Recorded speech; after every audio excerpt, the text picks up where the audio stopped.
A shelter in Kentucky decided to throw out all its women and children because they were concerned that the women were tempting the male homeless individuals into having sex, and they can't have that. Now, this is Emergency Christian Ministries in Kentucky, and according to the director, Billy Woodward, he says they may want to meet or slip in a room occasionally. We can't have that. It seems like these last days it's getting worse, the ungodly type. Okay. That sounds pretty good. What's going on there? Woodward insists that the decision had been made based on teachings in the Bible, but he admitted that women were not completely to blame for the sex problem. Oh, is he not merciful? No, keep in mind, this is the incredible thing.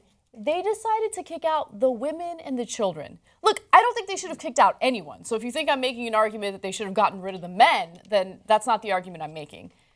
But if they're having a sex problem, which it seems like they were having a sex problem, I feel like there are other ways to mitigate that issue, right? Throwing people out on the streets, especially women and children, is not the best way to go about it. Well, you think they were having a sex problem. I think they were having a sex solution. Well, look, honestly, I agree. But who knows what kind of situation it was? No, who knows if they were publicly having sex? I know. It was a bad thing. I know that they can't have it, and it's a church trying to help them, and they don't want them having sex. On the other hand, if you're a homeless dude and you got a chance to get some, what are you going to do? Say no? I mean, I don't know. I'd probably say yes. Mm-hmm. And if she offered the ungodly type of sex, even better. Oh, my God. What do you want? Godly sex? That doesn't sound fun. No, but this kind of symbolizes what typically happens in religion, right? So if there are two individuals doing something wrong and it's something sexual, it's usually the woman who gets blamed, right? The woman is tempting you. This is the one thing that drove me crazy about church when I was a churchgoer, okay? When I was growing up and I went to Sunday school. Every time we did communion, we had to wear like a doily on our head, right? What is that, like a hijab? No. It was, I say doily because it looked like a doily, but it was just basically this like lacy covering that we, almost like a veil that we had to put on our heads. Could be kind of hot. And I never really, it wasn't hot. I didn't, I was supposed to do the exact opposite of turn people on. Right. The whole reason why women had to wear that was because we didn't want to distract the men. Yeah. Okay.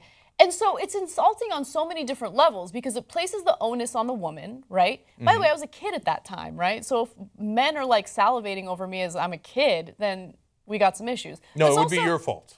You would be tempting them. I would be tempting them, exactly. And then also, it's insulting to the men because it makes it seem as though they can't control themselves. They're going to see me without the veil covering my head, and then they're going to like furiously masturbate in church. It doesn't work that way. Well, at least I hope it does. I hope not, but probably sometimes it does. But it's the same thing with fundamentalist Muslims. Oh, they think men are the weakest thing in the world. Yes. Like the minute they see a woman, if they see a corner of her ankle or her elbow, they'll be like, ah, and they can't help themselves, and they're going to attack the woman. It's a pathetic view of men.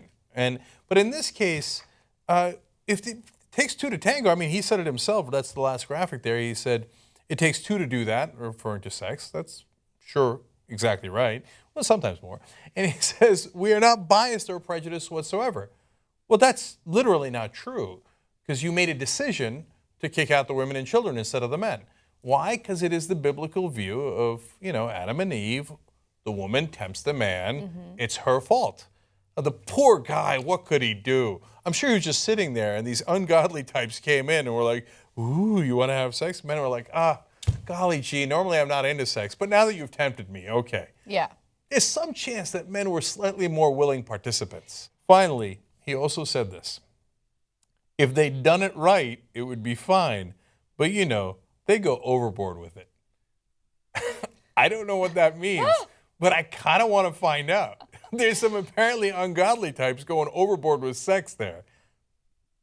I'm not into homeless porn, but I do want to know what the hell is going on in that ministry over there, Emergency Christian Ministries. Emergency indeed. Oh my God.